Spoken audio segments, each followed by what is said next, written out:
السلام علیکم۔ اردو 5ویں جماعت کے درس نمبر 4 میں خوش آمدید۔ درس نمبر 4 شروع کرنے سے پہلے آپ اپنے ساتھ اپنی کتاب، اپنی کاپی اور پینسل رکھیں اور میرے ساتھ 5ویں درس کا آغاز کریں۔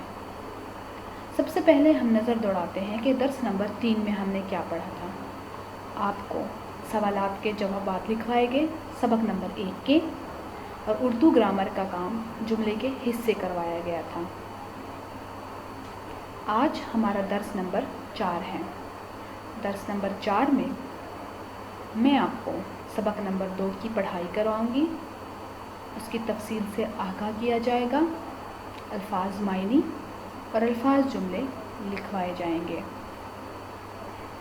تو آپ اپنی کتاب، کاپی اور پینسل رکھیں اور میرے ساتھ درس نمبر 4 کا آغاز کریں۔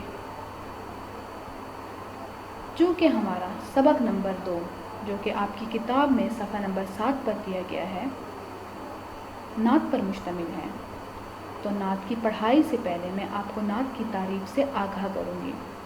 ایسی نظم جس میں حضور صلی اللہ علیہ وآلہ وسلم کی تعریف بیان کی جائے، ان کی صفات کا ذکر کیا جائے یا ان کے مقام اور مرتبے کی بات کی جائے، تو ایسی نظم کو نعت کہتے ہیں۔ یعنی ایسی نظم جس میں حضرت محمد صلی اللہ علیہ وآلہ وسلم کی تعریف کی جائے، ان کے مقام کی بات کی جائے، ان کی خوبیاں بیان کی جائیں، ایسی نظم کو نعت کہتے ہیں۔ اب میرے ساتھ صفحہ نمبر 7 کھولیں اور سبق نمبر 2 کی پڑھائی کریں۔ وہ نبیوں میں رحمت لقب پانے والا، مرادیں غریبوں کی بر لانے والا، مصیبت میں غیروں کے کام آنے والا، وہ اپنے پرائے کا غم کھانے والا، فقیروں کا ملجا، ضعیفوں کا ماوا، یتیموں کا والی، غلاموں کا مولا، خطا کار سے درگزر کرنے والا، بداندیش کے دل میں گھر کرنے والا، مفاسد کا زیر و زبر کرنے والا، قبائل کو شیر و شکر کرنے والا، اتر کر ہیرا سے سوئی قوم آیا اور ایک نسخہ کیمیا ساتھ لایا۔ شاعر الطاف حسین حالی۔ شاعر نے اس نظم میں حضرت محمد صلی اللہ علیہ وآلہ وسلم کی تعریف بیان کی ہے کہ آپ صلی اللہ علیہ وسلم کو نبیوں میں سب سے عظیم درجہ دیا گیا۔ آپ خاتم النبیین ہیں، اس کے بعد کوئی نبی نہیں آئے گا، اب اللہ کے سب سے پیارے نبی ہیں۔ آپ نے ہمیشہ غریبوں کی، فقیروں کی مدد کی۔ آپ کے پاس ایک روٹی ہوتے ہوئے بھی اور خود بھوکے رہتے ہوئے بھی آپ نے وہ کسی سوالی کو دے دی۔ کسی بھی سائل کو، کسی بھی سوالی کو، فقیر کو آپ نے اپنے در سے خالی ہاتھ نہیں لوٹا۔ آپ نے ہمیشہ فقیروں کی، ضعیفوں کی، یتیموں کی، غلاموں کی، سب کی مدد کی اور سب کو ہمیشہ ایک نظر سے دیکھا۔ آپ کی نظر میں غریب اور امیر سب برابر تھے، اور آپ نے ہمیشہ اس کا درس بھی دیا کہ غریبوں اور یتیموں کو، امیروں کو ایک ہی نظر سے دیکھو۔ آپ نے کبھی کسی کو بد دعا نہیں دی، آپ نے ہمیشہ انہیں معاف کیا۔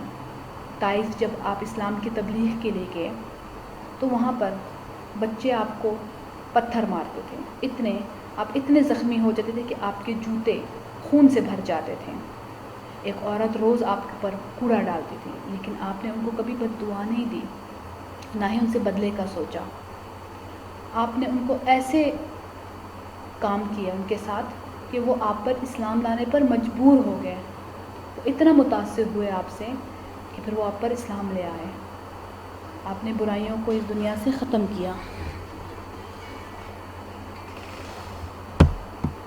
آپ نے برائیوں کو اس دنیا سے ختم کرنے کے لیے ہر کام کیا، اور اگر دو قبیلے آپس میں لڑتے تھے یا ان کی آپس میں نہیں بنتی تھی تو آپ نے ان کو آپس میں صلح پر مجبور کیا، ان کی صلح کروائی۔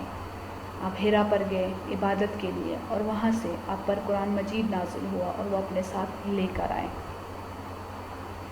اس کے بعد آپ الفاظ کے معنی اپنی کاپی میں لکھیں گے۔ الفاظ معنی: شیر و شکر، گھل مل کر، قبائل، قبیلہ کی جمع، بد اندیش، مخالف یا دشمن، درگزر، معاف کرنا، سوئے قوم، قوم کی طرف، نسخہ کیمیا، سونا بنانے کا طریقہ۔ مندرجہ ذیل الفاظ کے معنی آپ عنوان تاریخ کے ساتھ اپنی کاپی پر لکھیں۔ اس کے بعد آپ اپنی کتاب میں الفاظ کے جملے لکھیں۔ اپنی کاپی پر الفاظ کے جملے لکھیں گے آپ جو آپ کی کتاب میں دیے گئے ہیں۔ الفاظ جملے ہیں آپ کے پاس: خطا کار یعنی گنہگار، اللہ خطا کار کو معاف کرنے والا ہے۔ غریبوں، ہمیں غریبوں کی مدد کرنی چاہیے۔ مفاسد، اللہ ہمیں مفاسدوں سے بچائے۔ فقیروں، فقیروں کو خالی ہاتھ نہ لوٹاؤ۔